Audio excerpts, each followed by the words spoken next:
Halo semua, perkenalkan, kami dari kelompok 9 beranggotakan 2 orang, antara lain saya sendiri Andi Nurul Hikmah dengan NIM 425226069 dan teman saya Diva Larissa Rezeki Swaib dengan NIM 4252270.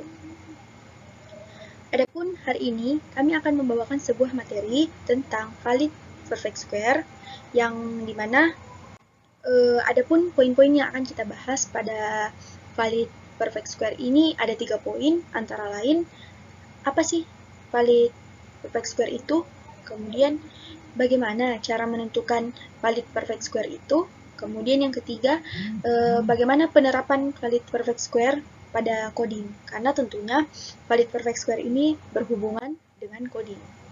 Nah, kita masuk pada poin pertama, yaitu apa itu valid perfect square.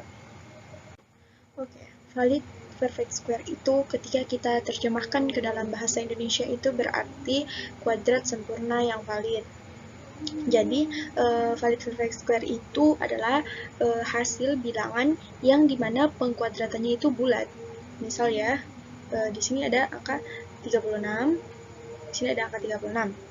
Apakah 36 ini bisa bernilai perfect square atau tidak? Nah, jadi 36 ini adalah hasil pengkuadratan dari 6. Karena bisa kita lihat 6 dikali 6 sama dengan 36. Otomatis 36 ini hasil pengkuadratan dari 6.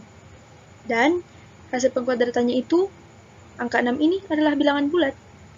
Berarti dia bernilai perfect square. Dia bernilai true. Oke. Kita lanjut. Kemudian di dalam valid perfect square ini ada nilai true dan false-nya. Ada true dan ada false. Oke, langsung saja kita ke contoh yang pertama, yaitu di sini ada 1 pangkat 2, yaitu 1 kuadrat sama dengan 1 bernilai true atau sempurna. Kemudian yang kedua, 2 kuadrat sama dengan 4, dia bernilai true dan sempurna. Kenapa keduanya disebut true dan sempurna? Karena di angka yang dikuadratkan di sini itu adalah angka bilangan bulat. Nah, untuk membandingkan, maka kita ke contoh selanjutnya, yaitu angka kuadrat dari 14, yaitu 3,741 kuadrat itu kan sama dengan 14. Ini itu bernilai false atau tidak sempurna. Kenapa dikatakan tidak sempurna? Karena angka yang akan dikuadratkan itu adalah angka desimal, bukan bilangan bulat. Dia adalah bilangan desimal, sehingga dia tidak dapat dikatakan true atau perfect. Karena yang dapat dikatakan true atau perfect itu adalah bilangan bulat. Mari kita berlatih untuk sedikit mengupas bagaimana cara menghitung. Sebelum dijelaskan lebih lanjut, mari kita pelajari bagian luarnya terlebih dahulu. Misalnya, ada sebuah soal mengatakan, apakah angka 16 itu adalah perfect square? Nah, di sini ada akar 16. Akar 16 itu sama dengan 4. 4 kuadrat sama dengan 16. Berarti 16 itu hasil pengkuadratan dari 4. Nah, setelah kita telusuri berdasarkan percobaan di atas, dapat ditentukan bahwa angka 16 ini adalah perfect square. Bisa dimengerti karena 16 ini dari pengkuadratan 4, sedangkan 4 adalah nilai bilangan bulat, maka dia bisa dikatakan perfect square. Di sini ada gambar yang bisa saya jelaskan sedikit. Nah, di sini kan misalnya ada n itu sama dengan 25. Nah, kita bertanya lagi, apakah 25 itu perfect square atau bukan? Kita bisa lihat 25 itu adalah hasil pengkuadratan dari 5 dikali 5. 5 dikali dengan 5. 5 ini kan angka bilangan bulat. Ini juga angka bilangan bulat. Ketika mereka 2 dikalikan hasilnya 25. Berarti 25 itu adalah perfect square, karena hasil pengkuadratannya itu sama dengan bilangan bulat, bukan bilangan desimal. Kemudian contoh lain, angka 100. Angka 100 itu hasil pengkuadratan dari 10 dikali 10. 10 dikali 10 itu sama dengan 100. Kemudian di dalam 10 itu ada 2 dikali 5, ini juga 10 2 dikali 5. Nah, di sini ada dua angka 2 yang angka 2 yang 2 kali muncul, kemudian ada angka 5 yang 2 kali muncul. Otomatis, ketika kita perhatikan dan telisik, angka ini adalah bilangan bulat dan muncul sebanyak 2 kali masing-masing. Berarti dapat dikatakan bahwa angka 100 ini adalah perfect square, valid perfect square. Nah, jika kita tambahkan 2 di depan yang tadi ini, misalnya 2 dikali 2 dikali 5 kali 2 kali 5, kita hitung angka 2 itu muncul sebanyak 3 kali. Berarti dia 3 kali muncul angka 2, kemudian 5-nya tetap 2 kali muncul. Nah, yang ditambahkan 2 tadi ini misalnya hasilnya itu 200. Berarti bisa kita ketahui bahwa 200 itu bukan angka perfect square dalam permisalan ini. Karena dimana angka 2 itu muncul sebanyak 3 kali, sedangkan angka 5 hanya muncul sebanyak 2 kali. Oke, baik, mungkin selanjutnya akan dijelaskan oleh teman saya. Terima kasih kepada rekan saya Andi Nurul Hikmah. Di sini saya akan menjelaskan cara menghitung valid perfect square. Cara menghitung valid perfect square dibagi menjadi dua, yaitu log n dan pengakaran. Log n atau logarithm time binary adalah algoritma yang dimana digunakan dalam mencari posisi nilai dari suatu array dengan cara mengeliminasi setengah dari array input untuk mempercepat proses pencarian.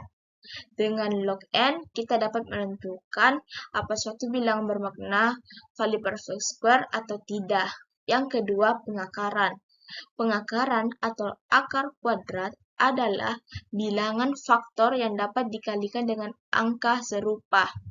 Simbolnya yang seperti pada umumnya seperti begini. Ini dari pengakaran tersebut. Pengakaran ini telah dilakukan di latihan sebelumnya yang telah dijelaskan oleh rekan saya, Andi Nurul Hikmah. Perhatikan grafik berikut bagaimana perbedaan pengakaran dan log n. Di sini kita dapat melihat grafik pengakaran meningkat, jauh lebih meningkat dibandingkan dengan grafik log n. Yang dimana banyak orang memakai cara pengakaran daripada cara log n atau logarithm time binary. Jadi bisa disimpulkan cara yang lebih efektif digunakan adalah cara pengakaran atau akar kuadrat, dikarenakan memiliki waktu yang cukup singkat untuk menemukan valid perfect square. Di sini kita akan belajar menghitung valid perfect square. Bisa diperhatikan ada angka 2, 3, 4, 5, 6, 7, 8. Kita membutuhkan 3 elemen, yaitu low pointer, middle pointer, dan high pointer. Nah, angka 2 menjadi angka low pointer atau angka terendah karena dia nilainya kecil. Dan angka 8 menjadi angka high pointer dikarenakan nilainya besar. Sehingga dia jadi high pointer atau angka tertinggi. Nah, kita akan mencari angka middle pointer. Di sini, kebetulan angka 5 posisinya berada di tengah sehingga kita bisa menjadikan dia angka middle pointer. Nah, rumus dari middle pointer tersebut adalah middle sama dengan 2 low pointer ditambah dalam kurung 8 high pointer dikurang 2 low pointer tutup kurung dibagi 2 low pointer. Nah, 8 dikurang 2 kan sama dengan 6. Terus 6 dibagi 2 itu sama dengan 3. Kemudian kita akan menambahkan 2 Loy pointer sama dengan 3 dan hasilnya 5. Sehingga 5 di sini menjadi angka middle. Tapi kan di sini kita akan mencari kuadrat dari angka 16. Jika dikalikan 5 dikali 5 sama dengan 25, berarti angka 25 masih lebih besar daripada angka 16. Jadi kita akan turun satu langkah ke angka 4. Di sini kita sudah turun ke angka 4 karena kita tidak memakai angka 5. Karena 5 dikali 5 sama dengan 25. Sedangkan kita mencari akar kuadrat dari 16. Bisa diperhatikan ada 3 angka 2, 3, dan 4. Nah, 2 di sini menjadi low pointer atau angka terendah dan angka 4 menjadi high pointer. Kebetulan angka 3 berada di tengah sehingga kita jadikan dia middle. Nah, rumusnya adalah middle sama dengan low pointer, 2 low pointer ditambah 4 high pointer dikurang 2 low pointer dibagi 2 low pointer. 4 dikurang 2 sama dengan 2, dibagi 2 sama dengan 1. 1 ditambah 3 sama dengan 3. Tapi, itu belum hasilnya, karena 3 dikali 3 sama dengan 9. Sedangkan kita mencari akar kuadrat dari 16. 16 di sini masih besar daripada 9. Jadi kita pindah ke angka 14. Sehingga 4 kali 4 sama dengan 16. Jadi akar kuadrat dari 16 adalah 4 diantara angka 2, 3, 4, 5, 6, 7, 8 yang saya sudah jelaskan tadi. Adapun penerapan valid perfect square, bisa diperhatikan sintaknya. Ini dia. Itulah tadi penjelasan valid perfect square.